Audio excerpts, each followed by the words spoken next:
Next on the list, we have a movie that would have been pretty simple as an action comedy crime movie, but the fact that they add in time travel just makes it a little bit more enjoyable than it would have been if it was just crime action comedy. But in this movie called Mike and Nick and Alice, pretty creative title, I'll say that. So the plot of this movie is basically Mike, who's played by James Marsden, Cyclops from the X-Men franchise, is a hitman that works for Vince Vaughn's character, the Vince Vaughn from the present, and then later Vince Vaughn from the future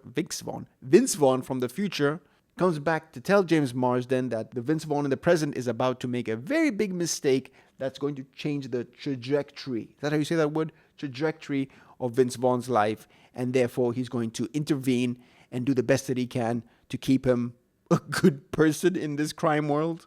I think that's a pretty good plot to go in with. And what we have here is a pretty enjoyable movie, added to the fact that, again, it's a streaming movie that you can watch right now on Disney Plus or Hulu. I think the dynamic of the cast works very well. It does have some very funny moments, and the action scenes are filmed very well. As long as an action movie doesn't have static action scenes and it's pretty well filmed and follows the action properly, me, personally, that's all I can ask for.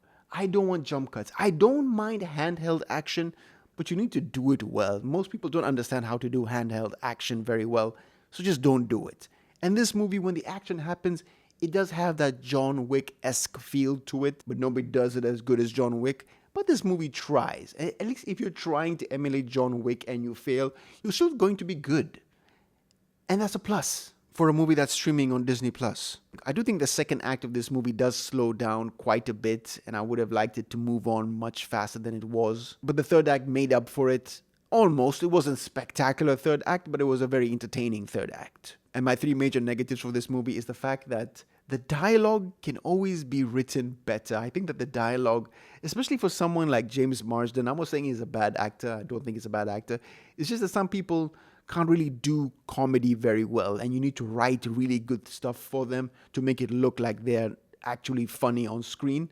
And James Marsden, for me, didn't really hit the comedy very well. I'll maybe extend an olive branch and say that the script didn't really play on his comedic timing.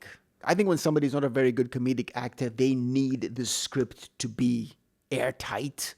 Otherwise, you can definitely tell, and there are times in this movie I thought Vince Vaughn handled it very well, but James Marsden was neither here nor there. And the other thing that I just didn't like in this movie is that they were really big fans of Gilmore Girls, and they kept bringing it up throughout the movie. Now, I understand that's supposed to be funny in itself, but if you spend about, 2-3 minutes on it, I get it. There was a whole, I think, 5 to 7 minute conversation where they were just going around talking about Gilmore Girls and the Gilmore Girls character and the various boyfriends that she had. And moments like that where I'm like, yo, we don't have time for this. You can cut this 7 minutes out and make this movie much faster. Come on. And there's a moment in this movie where they start singing in the car.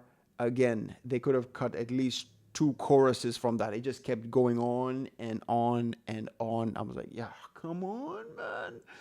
Again, you can cut this out and make it much shorter and spare 7 minutes from the first one, 3 minutes from this, a good 10 minutes, and make this movie much more enjoyable. Maybe would have jumped up higher one ranking. But that's just me personally. Otherwise, everything else in the movie is good enough for a streaming movie.